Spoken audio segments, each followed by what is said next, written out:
안녕하세요. 여러분. 오늘은 정말 마음 아픈 이야기를 해보려고 합니다. 바로 내 자식이 나를 무시해요 라는 이야기인데요. 혹시 이런 마음 느껴보신 적 있으신가요? 50대가 되니까 갑자기 자식들과의 관계가 어색해지더라고요. 내가 뭔가 말하면 천마 또 시작이네. 아빠는 몰라라는 말을 듣게 되고 마치 내가 꼰대가 된 것 같은 기분이 들 때가 있어요. 나만 이런 걸까요? 공감되신다면 좋아요로 마음을 표현해주세요. 오늘 이 시간 후에는 분명히 달라질 거예요. 사실 저도 똑같은 상처를 받았습니다. 제가 겪었던 아픈 이야기를 조금 말씀드리면 작년에 제 딸이 저에게 엄마 말은 안 들어도 될 것 같아요 라고 말했을 때 정말 가슴이 무너지더라고요. 이 아이를 위해서 내 인생을 다 바쳤는데 내가 사랑하는 자식이 나를 이렇게 생각한다니? 그날 밤 잠을 이루지 못했어요. 혹시 내가 뭔가 잘못했나? 내가 부모로서 실패한 건가? 이런 생각들이 머릿속을 맴돌았거든요. 하지만 10년간 수많은 중년 부모님들을 상담하면서 깨달은 게 있어요. 이건 단순한 가족 문제가 아니라 우리 중년 부모들이 겪는 공통적인 심리적 현상이라는 거예요. 심리학 연구에 따르면 중년기 부모의 85%가 자녀와의 관계에서 소외감을 느낀다고 해요. 비슷한 고민 있으시면 좋아요로 알려주세요. 그런데 여기서 끝이 아닙니다. 더 놀라운 깨달음은 이제부터예요. 우리가 자식이 나를 무시한다고 느끼는 그 순간. 사실은 우리 마음속에 숨어있던 더 깊은 상처가 드러나는 거거든요. 제가 상담하면서 만난 50대 김씨 어머니께서 이런 말씀을 하셨어요.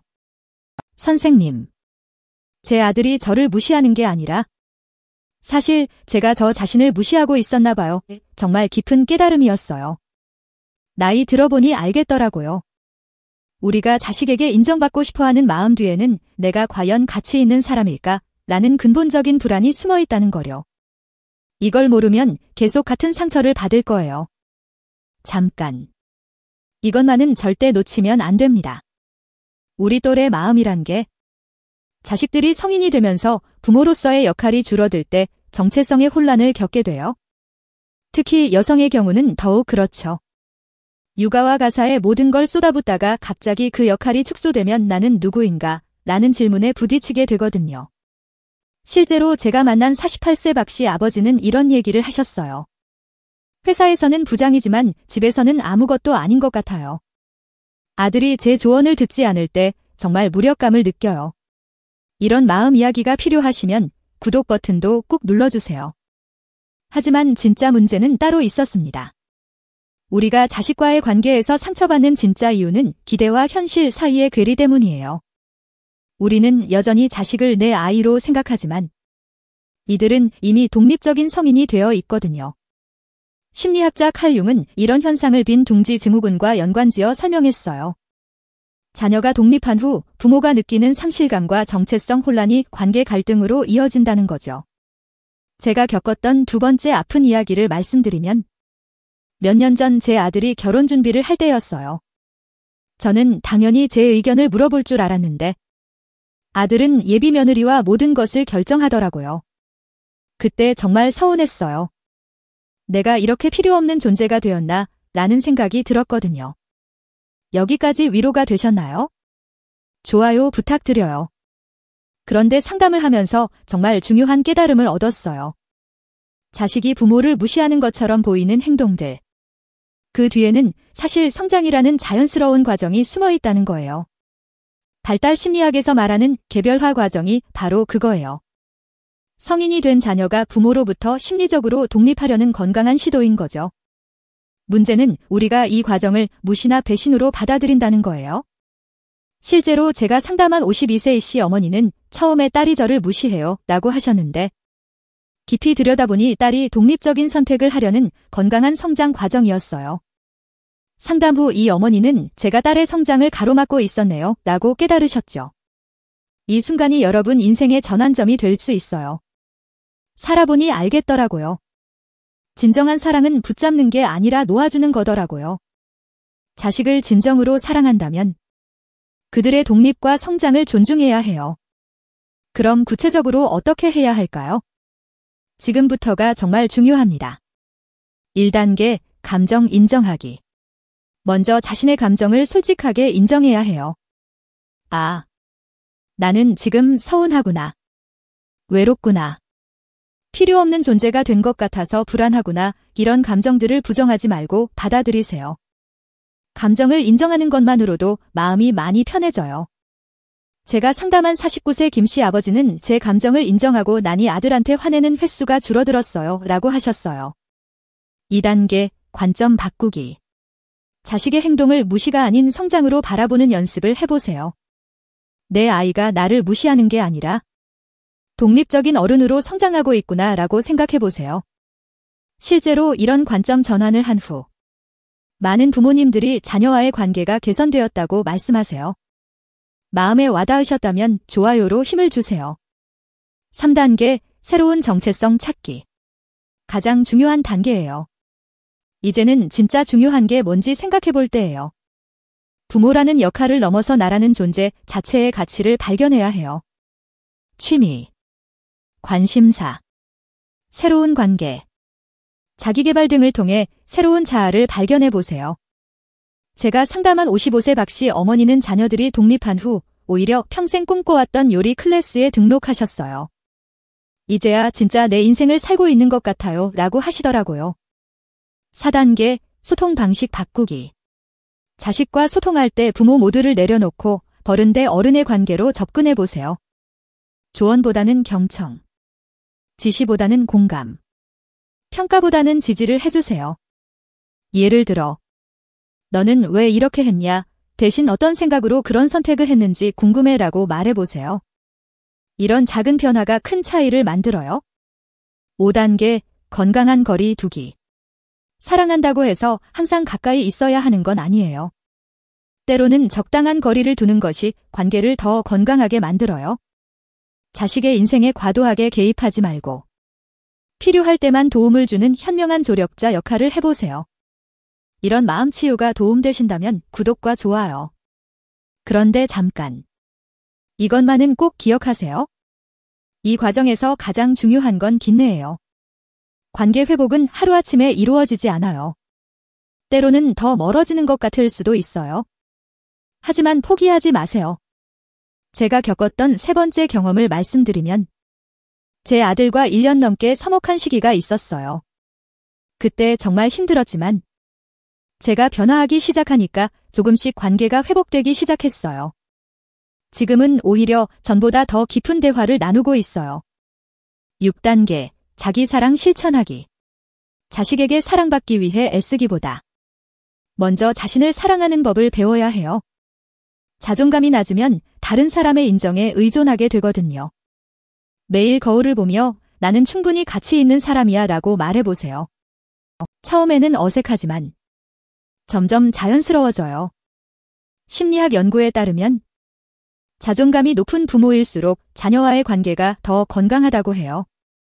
7단계, 감사 표현하기.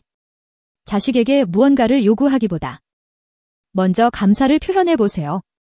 내가 있어서 행복해. 너를 키우면서 많이 배웠어. 내 덕분에 좋은 부모가 될 수 있었어. 과 같은 말들이요. 감사 표현은 관계의 분위기를 완전히 바꿔놓아요. 제가 상담한 많은 부모님들이 이 방법으로 자녀와의 관계를 회복하셨어요. 그런데 사실 우리가 알고 있던 건 모두 착각이었어요. 우리는 자식이 부모를 무시한다고 생각했지만 사실은 자식들도 부모와의 관계에서 어려움을 겪고 있었어요. 그들도 어떻게 하면 부모님을 상처 주지 않으면서 내 인생을 살 수 있을까? 라고 고민하고 있었던 거예요. 제가 상담하면서 만난 한 28세 아들은 이런 말을 했어요.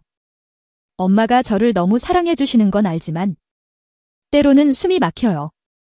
그래서 거리를 두게 되는데 그러면 엄마가 상처받으시는 것 같아서 미안해요. 이 말을 들었을 때 정말 깨달았어요. 자식들도 우리만큼 힘들어하고 있었다는 거려. 꾸준히 성장하시려면 구독해서 함께해요. 8단계, 새로운 관계 패턴 만들기. 이제는 새로운 방식으로 관계를 만들어가야 해요. 부모-자식 관계에서 성인-성인 관계로 발전시키는 거예요.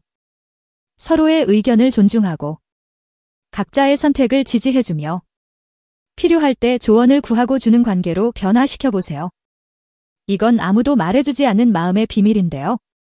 진정한 사랑은 상대방의 성장을 방해하지 않는 거예요. 오히려 성장을 도와주는 거죠. 실제로 이런 관계로 변화한 가족들을 보면 전보다 훨씬 더 깊고 진실한 관계를 맺고 있어요.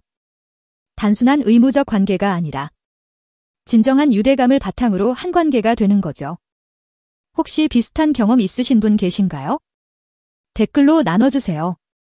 그런데 여기서 주의해야 할 점들이 있어요. 절대 이것만은 하지 마세요. 주의사항 1. 급하게 변화하려고 하지 마세요. 관계 회복은 시간이 필요해요. 하루아침에 모든 걸 바꾸려고 하면 오히려 더 큰 상처를 받을 수 있어요. 천천히 한 걸음씩 변화해 가세요.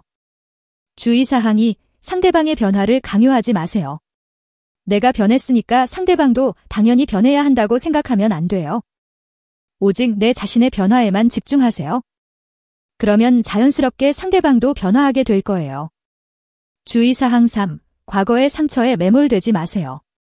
그때 내가 나한테 그랬잖아 라는 식으로 과거를 계속 들춰내면 관계가 더 악화돼요. 과거는 과거로 두고 지금 이 순간부터 새로운 관계를 만들어 가세요. 주의사항 4. 완벽을 추구하지 마세요. 완벽한 부모-자식 관계라는 건 없어요. 갈등이 있을 수도 있고 서로 실망시킬 수도 있어요. 그런 불완전함을 받아들이는 것도 성숙한 관계의 일부예요. 실제로 시도해보신 분들 변화를 댓글로 남겨주세요. 이제 마무리하면서 정말 중요한 이야기를 해드리고 싶어요. 제가 10년간 수많은 중년 부모님들을 상담하면서 깨달은 가장 중요한 진실은 이거예요. 자식이 우리를 무시하는 게 아니라 우리가 자식의 성장을 받아들이지 못하고 있었다는 거예요. 우리는 여전히 자식을 내 아이로만 보고 있었지만 이들은 이미 독립적인 성인이 되어 있었어요. 이 간극을 인정하고 받아들일 때 진정한 치유가 시작되는 거예요. 가장 중요한 건 바로 이겁니다. 관계는 변해야 살아남아요. 자식이 어릴 때의 관계를 고집하면 결국 그 관계는 죽어버려요. 하지만 새로운 형태의 관계로 발전시키면 더욱 풍성하고 깊은 관계를 만들 수 있어요. 제가 상담한 58세 최 씨 어머니는 이런 말씀을 하셨어요. 처음에는 딸이 저를 무시한다고 생각했는데 지금은 딸이 제 가장 좋은 친구가 되었어요. 예전보다 훨씬 더 깊은 대화를 나누고 있어요. 구독자 여러분과 함께 성장할 수 있어서 감사해요. 이 순서만 따라하면 됩니다. 내 감정을 솔직하게 인정하기. 자식의 행동을 성장으로 바라보기. 새로운 나를 발견하기. 소통 방식 바꾸기. 건강한 거리 두기. 자기 사랑 실천하기. 감사 표현하기. 새로운 관계 패턴 만들기. 이거 하나만 기억하셔도 충분합니다. 진정한 사랑은 소유가 아니라 존중이에요. 자식을 소유하려고 하지 말고 독립적인 인격체로 존중해주세요. 궁금한 마음이 있으시면 댓글로 물어보세요. 마지막으로 꼭 전하고 싶은 말씀이 있어요. 여러분은 충분히 좋은 부모였어요. 지금까지 자식을 사랑하느라 정말 고생 많이 하셨어요. 이제는 그 사랑을 조금 다른 방식으로 표현할 때가 된 거예요. 자식이 여러분을 무시하는 게 아니라 여러분이 길러준 독립적인 사람으로 성장한 거예요. 그것만으로도 여러분은 성공한 부모예요. 앞으로는 부모로서의 역할도 소중히 하면서 동시에 자신만의 인생도 충실히 살아가세요. 그런 모습을 보일 때 자식들도 여러분을 더욱 존경하게 될 거예요. 여러분만의 치유 방법이 있으시면 댓글로 공유해주세요. 변화는 어렵지만 불가능하지 않아요. 저와 함께 상담받으신 수많은 부모님들이 그걸 증명해 주셨어요. 여러분도 분명히 할 수 있어요. 이 방법 적용해 보신 후 느낌을 댓글로 알려주세요. 오늘 이 영상이 여러분의 마음에 조금이라도 위로가 되었기를 바라요. 혼자가 아니라는 걸 기억하세요. 우리는 모두 함께 성장해 나가고 있으니까요. 비슷한 고민 있으신 분들 댓글로 서로 위로해요. 다음 영상에서는 중년의 외로움을 치유하는 법에 대해 이야기해 볼게요. 구독과 알림 설정 잊지 마세요. 다음에 다뤘으면 하는 마음 주제가 있으시면 댓글로 요청해 주세요. 여러분의 마음이 조금씩 치유되고 자식과의 관계가 더욱 건강하게 발전하기를 진심으로 바라겠습니다. 오늘도 좋은 하루 보내세요. 감사합니다.